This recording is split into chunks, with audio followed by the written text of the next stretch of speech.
আন্তর্জাতিক সীমান্তে আবারও উত্তেজনা। অস্ত্র হাতে বাংলাদেশে অনুপ্রবেশ করে বিএসএফ সদস্যরা।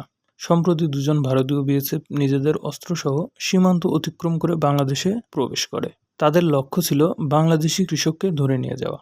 বিষয়টি টের পেয়ে সঙ্গে সঙ্গে ঘটনাস্থলে পৌঁছে যায় বাংলাদেশ বর্ডার গার্ড সদস্যরা। জনগণের সহায়তায় তারা দুই বিএসএফ সদস্যকে অস্ত্রসহ ধরে ফেলেন। ধরা পড়ার পর দুই বিএসএফ সদস্য বিজিবি সদস্যদের কাছে পা ধরে ক্ষমা চায়। পরে বিজিবি যথাযথ কূটনৈতিক প্রক্রিয়া অনুসরণ করে তাদের বিএসএফ কর্তৃপক্ষের কাছে হস্তান্তর করে। ঘটনার একটি ভিডিও ইতিমধ্যে সামাজিক যোগাযোগ মাধ্যমে ভাইরাল হয়েছে। এমন ঘটনা সীমান্তে উত্তেজনা সৃষ্টি করেও বিজিবির পেশাদার আচরণ ও দ্রুত পদক্ষেপ প্রশংসিত হচ্ছে সর্বত্র। আপনার কি মতামত?